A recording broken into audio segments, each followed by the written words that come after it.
우리가 함께 읽은 이 본문의 말씀은 원어 성경을 확인하면은 이게 5가지로 나눠져 있다는 걸 보게 됩니다.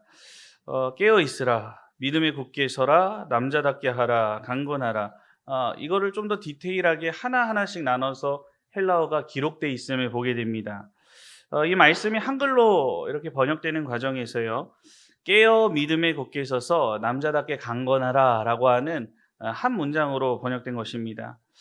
그렇기 때문에 우리가 이 짧은 말씀이지만 이 말씀을 뜯어서 하나씩 보는 것은 원어에 입각해서 분명한 의미가 있다고 할 수가 있습니다.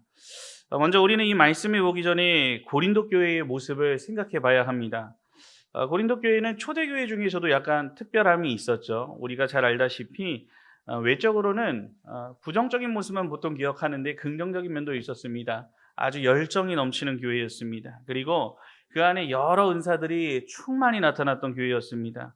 그러나 그 안을 들여다보게 되면 교회 안으로 들어가면은 문제가 있었습니다. 분열이 있었고요. 그리고 다툼이 있었고요. 그리고 도덕적으로 타락했고 신학적인 혼란이 있었습니다. 성적으로도 매우 타락했죠. 그것은 고린도 지역이라는 도시의 특성이 그대로 들어온 이러한 영향도 있었습니다. 또한 자존심과 다툼과 이기적인 판단을 통해서 여러 가지 분란이 많았던 교회가 이 고린도 교회이기도 했습니다. 바울은 그런 교회를 향해서 단순히 훈계와 책망으로만 끝맺는 것이 아닙니다. 마지막 순간까지 아주 간절히 외칩니다. 깨어라, 믿음에 굳게 서라, 남자답게 하라, 강건하라 라고 하는 오늘 본문의 말씀입니다. 이 말씀은 단지 고린도 교회만이 향한 것이 아니라 남자답게 강건하여 서 있어야 할 오늘 우리 모두에게 주시는 하나님의 말씀으로, 또 특별히 오늘 헌신을 재다짐하시는 우리 남전도의 회원들의 마음 가운데 새겨야 할 분명한 하나님의 말씀이기도 합니다. 이 5가지의 내용, 4가지로 오늘 압축해서 볼 텐데요. 먼저 첫 번째로 무엇이라고 말했습니까? 깨어 있어야 한다라고 말합니다.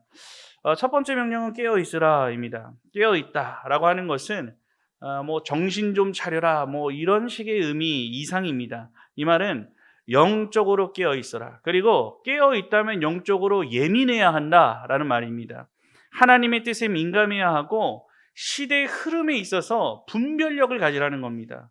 악한 세상 가운데 휩쓸려 다니지 말고 그 휩쓸려 가지 않는 인생 가운데 구별된 모습, 분별할 수 있어야 한다. 영적인 분별이 있어야 한다라고 말합니다. 시대의 흐름은 그 어느 때보다 빠르게 변화하는 것이 오늘날의 현실이죠. 목사인 저부터 시작해서 성도들 역시 이 발빠르게 변하는 이 세상 가운데에 우리가 민감하게 바라보고 정신을 차리고 영적으로 반응할 수 있어야 합니다. 시대의 흐름을 바꾼 한 가지, 여러 가지가 있지만 그 중에 한 가지인 넷플릭스, 우리가 다 아실 겁니다. 여기서 만들어지는 수많은 제작물들이 있습니다. 그 안에는 그런데 반기독교적인 색채가 짙게 나타난다는 것을 넷플릭스 영화 조금만 보신 분들은 아마 느끼셨을지 모르겠습니다. 시대의 흐름을 바꾼 이 넷플릭스, 이제 뭐 정규 방송을 잘 시청하지 않죠.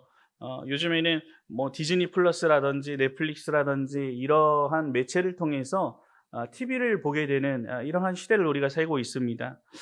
그런데 특별히 이 넷플릭스에서 만들어지는 수많은 제작물들은 그 안에 반기독적인 색채가 항상 들어가 있는 것 같습니다. 그리고 그것을 대중에게 유포합니다. 대표적으로 몇 가지만 얘기해 봐도 문제거리가 많습니다.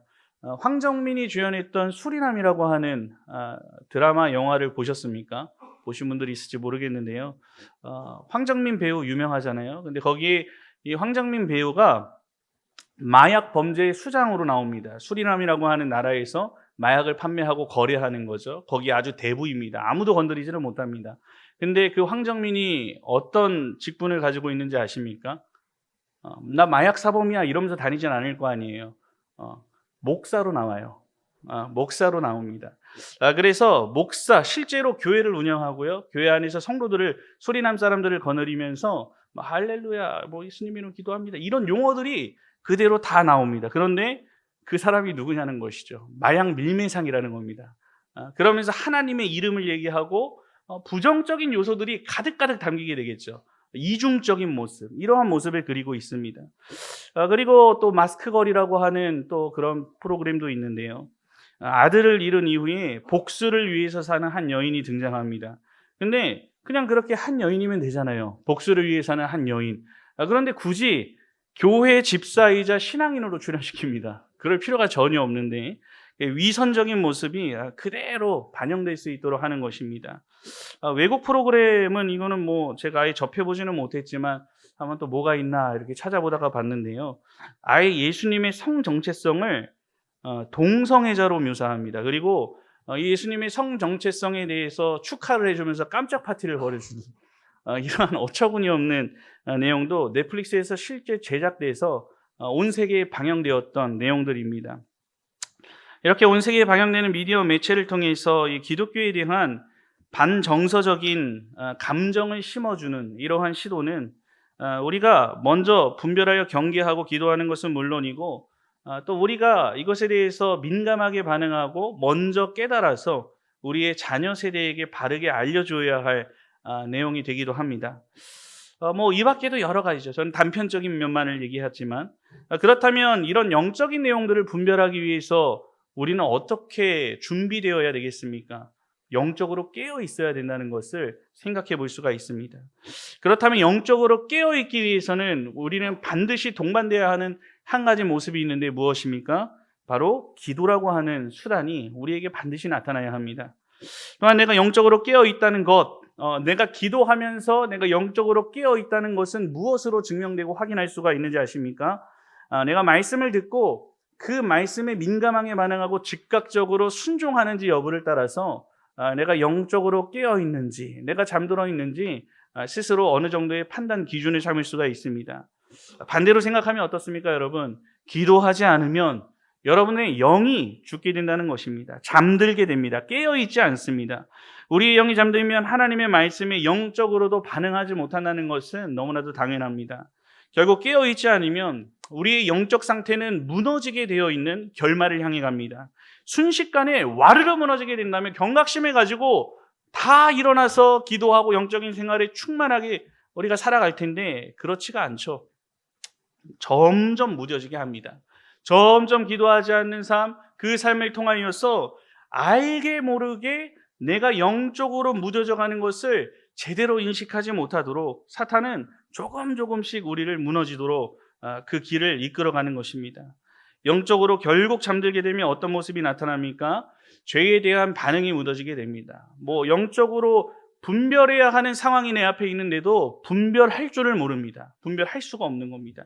그리고 무뎌지고 죄를 쫓아 살아가게 될 수밖에 없습니다. 결국에는 죄를 쫓아 살아가고 또한 교회만 들락날락하면서 살아가게 되는 형식적인 신앙인으로 전락하게 됩니다. 성도 여러분, 오늘날 이 시대가 여러분에게는 어떻게 보이십니까? 너무나도 많은 사람들이 영적으로 잠들어 있습니다. 하나님의 말씀을 들어도 마음에 감동이 없습니다. 죄를 지으면서도 죄인 줄을 모르고 살아갑니다. 세상에서 일어나는 영적 위기를 보고도 아무런 경각심을 갖지 못하고 살아갑니다. 왜 그렇습니까? 깨어 있지 못하기 때문입니다. 예수님께서는 겟세마네에서 땀방울이 핏방울이 될 정도로 하나님, 아버지이신 하나님과 소통하며 깨어 있길 원하셨습니다. 기도하셨습니다. 그때 제자들은 곁에서 무엇을 하고 있었죠? 함께 하자고 하는 예수님의 직접적인 말씀이 있었는데도 수제자였던 그들은 함께 기도하지 못하고 끝내 잠들어 있었습니다. 예수님은 이런 모습을 보고 탄식하시며 말씀하십니다. 시험에 들지 않게 깨어 기도하라. 영적으로 깨어 있어야 한다는 것이죠. 이것이 우리 안에 나타나야 할 첫 번째 영적인 싸움이 됩니다. 내 영혼이 깨어 있도록 기도의 사람으로서 하나님의 음성에 민감한 사람으로 살아가야 하는 것입니다. 성도 여러분, 하루를 살아가며 여러분들이 스마트폰을 붙잡고 있는 시간이 대략 어느 정도 된다고 생각하십니까? 요즘 저도 스마트폰을 사용하지만 좋은 기능이 하나 있더라고요. 다 뭐 그런지는 모르겠지만 제가 갤럭시를 사용하는데 제 핸드폰은 일주일에 한 번씩 통계를 그냥 자동으로 알려주더라고요. 그래서 내가 뭐 어플마다 몇 분씩 사용했는지를 알려주면서 지난주보다 뭐 이거는 몇 분 덜 사용했고 몇 분 더 사용했습니다. 뭐 몇 시간 더 사용했습니다. 이런 식으로 통계를 매주 저한테 자동으로 설정한 것도 아닌데 이게 보내주더라고요. 그렇다면 그 시간들에 비해서 여러분들이 한번 생각해 볼 때에 하나님 앞에 앉아 조용히 기도했던 시간은 얼마나 되십니까? 여러분들이 스마트폰을 보고 TV를 보고 이런 시간에 비해서 여러분들이 영적으로 깨어있기 위해 하나님과 호흡하고 교제했던 실제적인 시간은 얼마나 되십니까? 정직하게 돌아봐야 합니다. 하루에 만약 10분조차 기도하지 않으면서도 하나님의 뜻을 우리가 분별하며 살아갈 수 있다고 자신할 수가 있겠습니까? 그것이 합당한 말이 될 수가 있겠습니까?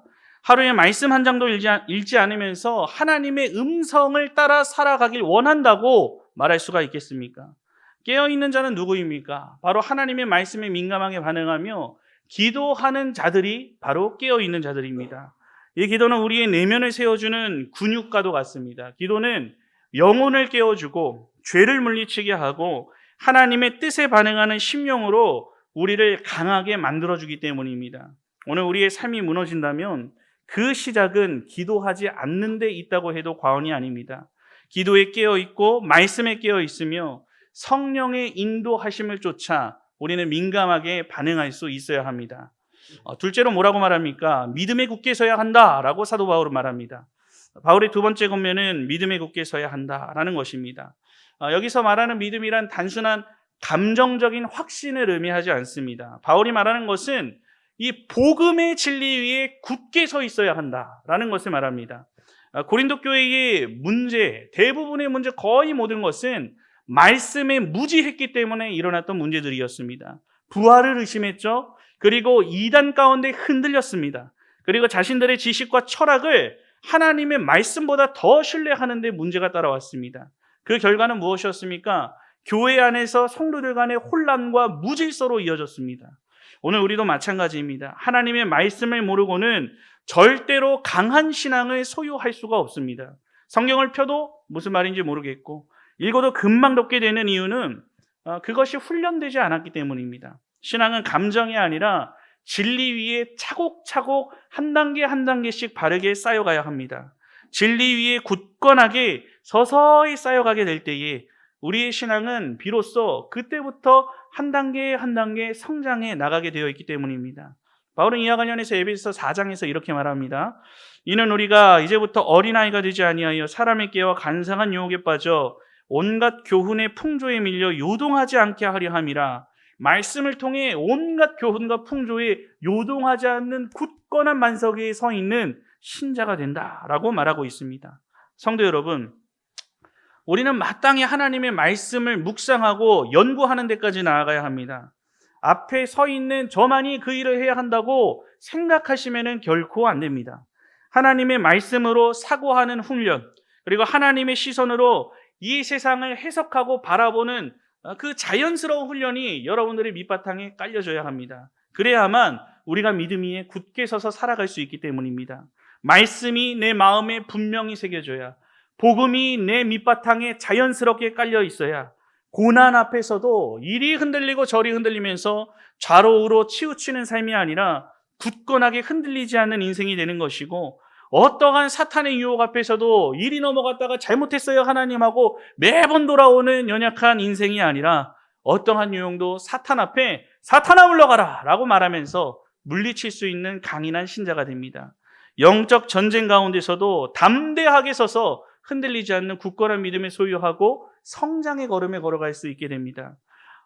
여러분, 혹시나 성경이 어렵다고 스스로 묵상하는 일을 피하고 있으신 분들이 있으십니까? 그 성경이 바로 여러분의 인생을 세우는 반석이라는 것을 기억하고 여러분의 삶에 다시금 펼치고 그 말씀을 묵상하고 연구하는 일에 쉼이 없으셔야 합니다. 그 말씀을 피하는 자는 결국 모래 위에 자신의 인생을 쌓아가는 것과 같다고 할 수 있습니다. 비가 오고 바람이 불면은 모래 위에 쌓여진 그 인생은 어떻게 됩니까? 와르르 무너질 수밖에 없습니다. 그러므로 우리는 마땅히 말씀을 가까이 해야 합니다. 매일 하루도 빠짐없이 하나님의 말씀을 묵상하는 습관이 여러분들 안에 쌓여야 합니다. 읽는 것만으로 우리 무슨 말인지 잘 이해가 되지 않을 때가 있습니다. 그럼에도 불구하고 읽는 것 저도 의미가 있다고 생각합니다. 하지만 제가 좀 더 가치 있게 생각하는 것, 그리고 여러분들한테 제가 얼마나 그렇게 끊임없이 권면했는지는 모르겠지만 중요하다고 생각되는 부분이 있습니다. 이해하기 위해서 여러분들이 노력하는 그 시간이 얼마나 되냐는 것입니다. 그래서 우리 교회가 운동을 하고 있는 것이죠. 큐티합시다 운동을 하는 겁니다. 하나님의 말씀 여러분이 읽는 것 한 절 한 절 읽으면서 다 이해할 수 없기 때문에 큐티라고 하는 조용히 묵상하는 그 시간을 통해서 그곳에 적힌 내용을 참고해서 하나님의 말씀을 올바르게 깨닫고 이해해야 한다는 것입니다. 그렇게 해야 할 때 바른 복음의 기초에 여러분의 삶이 바른 신앙생활이 이어질 수 있기 때문입니다. 내가 묵상한 것도 중요하지만 혹 바르게 해석하지 못하고 하나님의 말씀과 전혀 동떨어진 그냥 내 생각으로 받아들인다면 그 바탕 위에 세워지는 여러분들의 신앙생활은 하나님께서 뜻하시지 않은 잘못된 걸음이 될 수 있기 때문에 우리는 하나님의 뜻에 맞춰 묵상하고 단단한 반석 위에 세워지는 말씀 중심의 신앙이 너무나도 중요하다는 것을 다시금 기억하시기 바랍니다. 이 생명의 삶 큐티책 아직 뒤에 저기 남아 있어요, 여러분.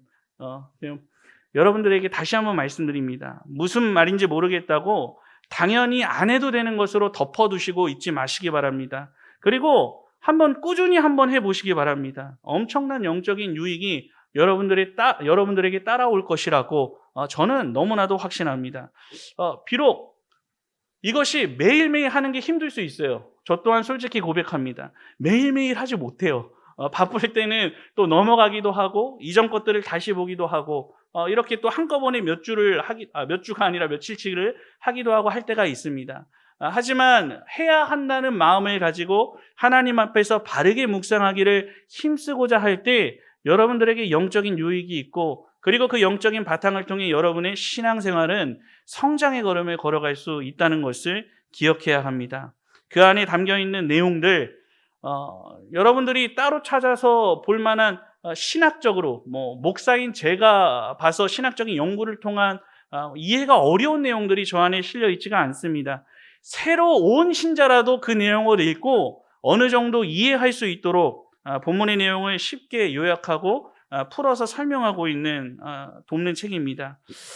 저와 같은 사역자들이 아니라 철저히 일반 성도들을 위해서 만들어졌고 전도용으로 그 책이 사용된다는 것을 기억할 때에 우리 안에서도 얼마든지 내가 사용할 수 있는 그리고 믿음의 도구로서 말씀 중심의 생활을 위한 선한 도구로서 사용할 수 있는 이런 기반이 된다는 것을 기억하시기 바랍니다. 이것이 좀 밑바탕에 여러분들이 돼야지 또 하고자 하는 한 단계의 걸음을 제가 나아가고자 하는데 여기에서 여러분들이 너무 버거워하시니까 제가 그 다음 단계를 지금 못 밟아 나가고 있습니다. 여러분 다시 한번 말씀 중심의 삶을 여러분들이 해나가길 원하십니까? 여러 가지 방법이 있습니다. 그리고 우리는 마땅히 말씀 중심의 삶을 통해 우리의 신앙이 단단해져야 합니다. 그러기 위해서 말씀을 알아야 하는 것이고 말씀을 알기 위해서 기도함으로 결단한 우리 교회의 운동 중에 하나가 큐티합시다 운동이라는 것을 기억하고 다시 한번 우리 남전도의 회원 여러분 그 일에 동참하기를 힘써 주시기를 간절히 바라겠습니다. 설교를 들을 때 단순히 귀로 흘려듣지 마시고 하나님의 음성으로 받으셔야 합니다. 그리고 그 말씀에 붙들고 삶에 적용하고자 성령의 능력을 구할 때에 그 말씀이 여러분들에게 단단한 복음의 밑바탕이 되어 복음 위에서 흔들리지 않는 신앙생활을 할 수 있도록 여러분들을 살게 할 것입니다. 믿음은 들음에서 나며 들음은 그리스도의 말씀으로 시작됨을 잊지 마시기 바랍니다. 셋째로 뭐라고 말했습니까? 남자답게 하라라고 했습니다. 이것은 책임지고 싸움에 승리하는 신앙인의 자세를 가져야 한다는 말씀입니다. 이제 세 번째 권면을 하고 있는 것이죠. 남자답게 하라. 이 말씀은 남자들에게만 주어진 말씀은 사실 아닙니다. 성별과 관계없이 모든 신자들이 내면에서 강하고 책임감 있게 살아가라는 영적인 권면입니다. 오늘날 또 어떤 세대들은 왜 남자만이 강인하냐 이런 식으로 또 그렇게 해올지도 모르지만 하나님의 창조의 질서 안에 남자를 강인하게 만드시고 여자보다 힘세게 만드신 것은 분명합니다. 그래서 그 창조의 질서 안에서 지금 말하고 있는 것입니다. 남자답게라고 하는 것은 그 남자가 가지고 있는 결단 그리고 책임과 담대함을 무언가 함축적으로 설명하는 이러한 내용이 담겨 있다고 보시면 됩니다. 이 고린도 교회 성도들은 말로는 신앙이 있다고 했지만 실제로는 아주 유약했습니다. 자기 감정대로 싸우는 일에 너무나도 쉬웠고요. 그리고 분파가 나뉘어져서 서로 간에 수군수군대고 서로를 욕하기 바빴습니다. 그리고 음행을 허용했습니다. 그리고 그 죄를 방치했습니다.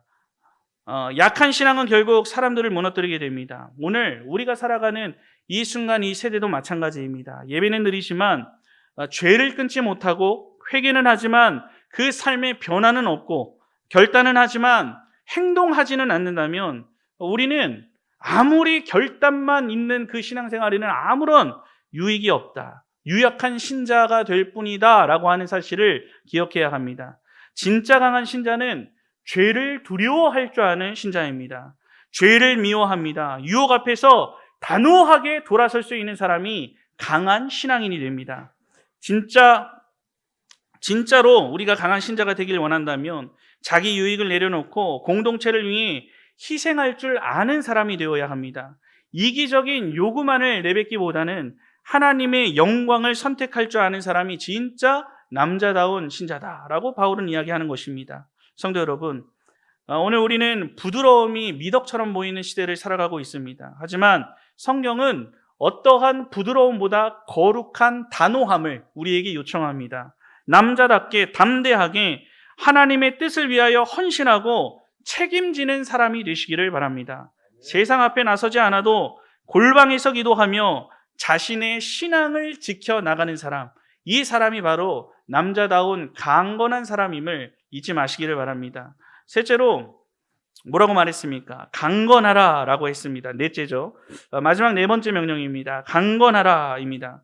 여기서 말하는 강건함이라는 이 말은 외적인 뭔가 체력을 이야기하는 것이 아닙니다. 내면의 강건함을 의미하고 있습니다. 속사람이 어떠한 일에도 흔들리지 않고 하나님의 뜻에 따라서 반응할 수 있는 영적인 체력, 영적인 힘을 의미합니다. 사울왕은 어땠습니까? 외적으로 훌륭했죠. 용모가 빼어났다. 정말 잘생겼던 것 같아요. 키가 준수하고 용모가 빼어났다라고 성경에서 기록을 할 정도입니다. 그러나 그의 속사람은 어떻습니까? 유약했습니다. 완전하지 못했습니다. 위기 앞에서 떨었고 하나님을 찾지 못했습니다. 불안해했고 결국에는 무당까지 찾아가서 뜻을 물어보기까지 합니다. 그의 외형은 왕이었고 그 용모는 누구나도 흠모할 만한 준수한 용모를 가지고 있었지만 그 내면은 항상 위험 앞에 흔들리는 유약하고 연약한 자였습니다. 반면 다윗은 어떻습니까? 외적으로는 평범했습니다. 특출난 게 없었습니다. 하지만 그 내면은 항상 하나님을 갈망했고 어떠한 일들이 날 때마다 하나님을 찾았던, 하나님의 마음에 합하다라고 하는 하나님의 음성을 들었던 자였습니다. 그는 말했습니다. 내가 주를 의뢰하고 적군에게 달리며 내 하나님을 의지하고 담을 뛰어넘나이다. 내면의 힘이 그 다윗을 강하게 했던 것이고 그 강건함이 그를 이스라엘의 왕으로 세웠음을 생각해 볼 수 있습니다. 성도 여러분, 오늘 여러분의 내면은 어떻습니까? 여러분의 속사람은 어떠합니까? 조금만 어려움이 와도 낙심하고 조금만 불안한 상황이 와도 어쩔 줄을 몰라 하며 또한 자신의 믿음을 가지고 의심하며 내가 천국은 갈 수 있을까? 라는 이러한 수준에 머물러 있지는 않습니까? 속사람이 강해야 우리의 삶이 흔들리지가 않습니다. 속사람이 무너지면 겉은 아무리 그렇듯해 보인다 하더라도 결국에는 무너질 수밖에 없습니다. 우리의 겉사람이 아무리 교회를 들락날락하며 출입한다고 해도 여러분 안에 말씀이 담겨있지 않고 기도하지 않고 구별된 모습이 나타나지 않고 강건한 사람으로서 회개의 열매를 맺으며 변화하려 몸부림치지 않고 이러한 노력이 없다면은 겉으로는 아무리 그럴싸해 보여도 위기 앞에 반드시 무너지게 된다는 것을 성경은 오늘 본문뿐만 아니라 여러 곳에서 기록을 하고 있습니다. 그렇기 때문에 우리는 우리의 속사람을 살피고 우리의 속사람이 영적으로 든든히 서 있는 일을 항상 감찰할 수 있어야 합니다. 그리고 그 속사람을 하나님 앞에서 영적으로 단단히 세워가는 일은 분명합니다. 기도해야 합니다. 말씀을 묵상해야 합니다. 그리고 그 말씀 앞에 순종해야 합니다. 그리고 내가 잘못했던 것이 선포될 때 그 말씀을 내게 주시는 말씀으로 받고 회개하기를 힘써야 합니다. 회개가 무엇입니까? 돌이키는 것입니다. 내가 잘못했구나 라고 하는 것에서 멈춰서는 안 되고 그 잘못을 가지고 하나님의 능력을 구하면서 내가 하나님의 뜻대로 변화되길 원합니다 저를 변화시켜 주세요. 그 자리에서의 돌이킴이 있는 것이 진정한 회개라고 할 수가 있습니다. 이러한 모습이 우리에게 나타나게 될 때 또 교회 내에서 행해지는 모든 일에 적극적으로 동참하면서 하나님의 말씀 앞에 여러분들의 심령이 가까이 가고 또한 여러 행사들 앞에 성도 간의 교제로 영적으로 충만해져 갈 때 우리의 속사람은 단단해지고 흔들리지 않는 사람으로 점점 세워져 나가게 되어 있는 것입니다. 이 바울은 에베소 3장에서 이렇게 말했습니다.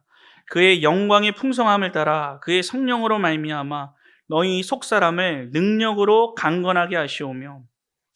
사랑하는 남부경안교회 성도들과 오늘 헌신을 재다짐하는 남전도의 회원 여러분, 오늘 하나님께서 우리에게 4가지를 명령하셨습니다. 깨어 있으라, 믿음에 굳게 서라, 남자답게 하라, 강건하라 라는 말씀입니다. 이 모든 말씀은 한 가지로 귀결될 수 있습니다. 내면이, 나의 속사람이 하나님 앞에 영적으로 단단해져서 강건한 사람이 되라고 하는 요청입니다. 하나님은 오늘도 우리의 속사람이 강건한 그 한 사람을 찾으십니다. 그 강압은 어떤 근육의 힘이 아닙니다. 속사람의 믿음의 깊이에서 나오게 됩니다. 기도의 무릎에서 나오게 됩니다. 말씀을 꿰뚫는 통찰에서 나오게 됩니다. 말씀을 따라 순종하는 그 순종의 모습에서 나타나게 된다는 것을 기억해야 합니다. 오늘 이 말씀 앞에 여러분들 모두가, 그리고 우리 남전도의 회원들이 다시금 결단하시기 바랍니다. 하나님, 제가 하나님 앞에서 깨어 있겠습니다. 하나님, 제가 믿음 안에 굳게 서 있겠습니다. 하나님, 제가 죄를 이기고 진리를 붙드는 남자다운 강건한 신자가 되겠습니다 라고 하는 믿음의 고백입니다. 그 결단이 여러분의 오늘을 세우고 내일을 변화시키며 하나님의 나라를 이루게 되는 놀라운 힘이 되기를 우리 예수님의 이름으로 간절히 축원합니다.